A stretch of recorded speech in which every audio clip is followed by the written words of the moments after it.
Terima kasih. Terima kasih Yang Mulia atas tanggapannya. Tapi menurut kami, berhubung sudah dijawab bahwa yang dipakai adalah manual sama perhitungan berjenjang, itulah jawaban atas permohonan itu, bukan lagi sirekap. Terima kasih. Pak Hotman yang menjawabnya nanti bukan kuasa hukum pihak terkait loh, hakim yang akan menjawab. Ada pertanyaan gitu ya, apakah memang benar bahwa kami itu sudah merasa paling benar? Tidak ada yang sempurna di bawah langit ini, dan itu yang saya pahami dan semua rekan-rekan kami. Karena cukup lama saya harus nahan fakta ini, mohon maaf Yang Mulia. Ya.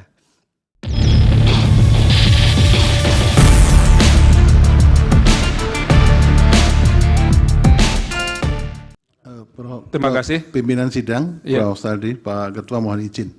Untuk supaya clear kita ya, begini. Di dalam permohonan pemohon 01 dan pemohon 03, itu ada dalil yang mempersoalkan sirekap. Sehingga mahkamah harus menjawab dalil itu dalam rangka untuk memutus.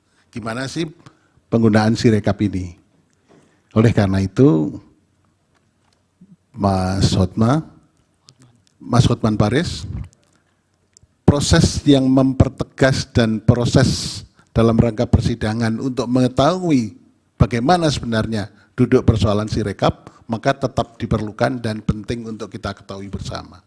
Karena persidangan ini terbuka untuk umum, seluruh masyarakat Indonesia mengetahui, dan mahkamah juga harus menjawab dalil dari permohonan pemohon 1 dan pemohon 3. Dan itu sangat penting sekali supaya menjadi terbuka. Semua dalil akan dijawab oleh mahkamah. Kecuali memang dalil-dalil yang tidak relevan, ya mungkin tidak kita jawab. Jadi ini tetap diperlukan untuk kita diskusikan supaya terbuka untuk umum. Terima kasih. Terima kasih Yang Mulia atas tanggapannya. Tapi menurut kami, berhubung sudah dijawab bahwa yang dipakai adalah manual sama perhitungan berjenjang, itulah jawaban atas permohonan itu, bukan lagi sirekap. Terima kasih. Pak Hotman yang menjawabnya nanti bukan kuasa hukum pihak terkait loh, hakim yang akan menjawab. Ya, jadi jangan kita diarah-arahkan mau menjawab kemana begitu. Silakan. Saksi. Baik, terima kasih Yang Mulia. Baik, saya mohon maaf kalau mungkin ada yang tertinggal, nanti bisa kalau diizinkan bisa yang bersangkutan untuk menanyakan kembali. Jadi saya mulai menjawab dulu. Saudara saksi, kalau yang mirip dijawab gabungan saja, nggak usah per orang baik, ya, supaya agak lebih efisien juga. Baik, jadi ketika tadi ditanyakan terkait dengan penanyaan bahwa apa sih yang membedakan Situng Sirekap 2020, Sirekap 2024. Jadi di Situng tadi sudah disampaikan bahwa yang menginput itu adalah pertama, jadi para KPPS itu harus melakukan salinan sejumlah saksi. Dan itu relatifly kalau kita bicara itu juga relatifly yang sangat membuat capek buat rekan-rekan di KPPS ya. Habis itu yang nanti akan melakukan scan, input dan kawan-kawan itu akan dilakukan oleh teman-teman di kabupaten kota. Di Situng 2020 itu sudah mulai diotomasi gitu ya, tapi jumlahnya hanya 3 halaman. Beda dengan Situng 2024 yang satu TPS-nya jumlahnya 75 halaman. Jumlah TPS yang terlibat saya kurang hafal 200 atau Sirekap 2020 Pak. 270 kabupaten ya. Kalau yang ini jumlah pemilihannya lebih banyak, jumlah TPS-nya jauh lebih banyak. Kalau nggak salah sekitar 200 ribuan seperti itu. Jadi secara scale itu berbeda kita bicara. Nah, ketika kita bicara terkait dengan bagaimana development Sirekap itu gitu ya. Nah, kami memiliki ada tim tester, ada tim developer, ada tim security, tim infra, tim basis data. Dan itu tim yang segregated. Karena saya kebetulan adalah security, jadi saya harus ngecek semua kerjaan. Makanya kayaknya itu sebabnya saya yang harus datang ke sini untuk menjawab pertanyaan di majelis ini. Oke. Nah, ketika kita bicara terkait dengan apakah mungkin orang di dalam itu melakukan pengubahan atau seperti itu. Kalau kita bicara, kalau dia punya authorization, dia bisa.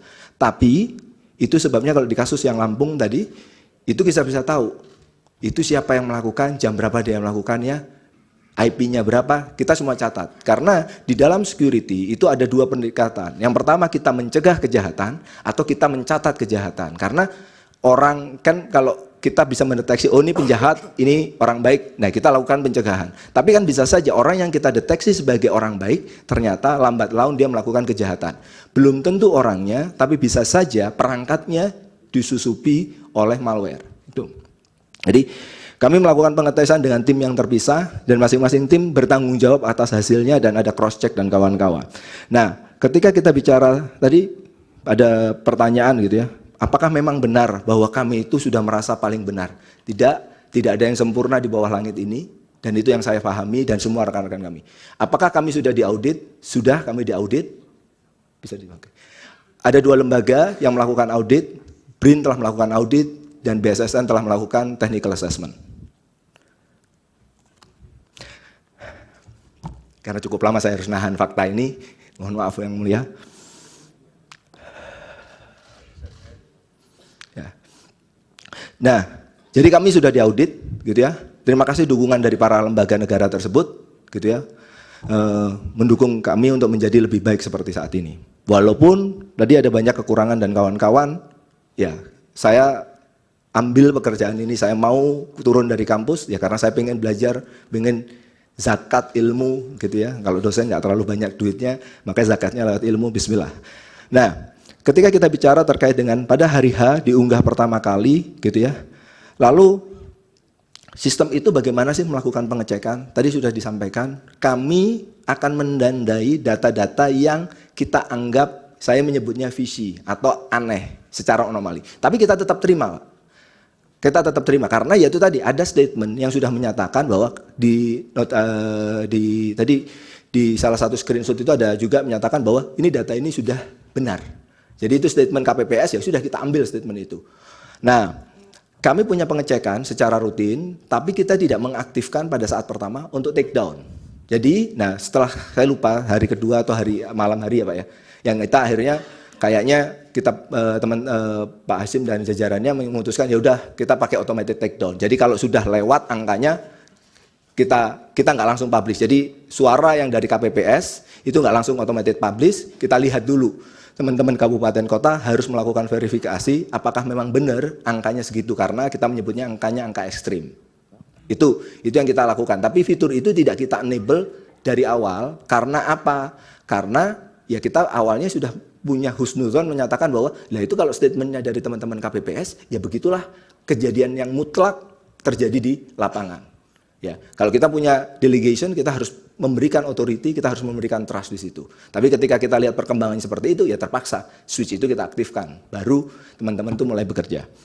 Nah, lalu ketika kita bicara terkait dengan Sirekap ditutup dan kawan-kawan, sebenarnya tadi Sirekap itu Bapak Ibu sekalian yang biasa digunakan oleh rekan-rekan, itu kami sendiri tidak pernah menyebut itu adalah Sirekap. Tapi itu info publik. Pemilu 2014 itu adalah info publik.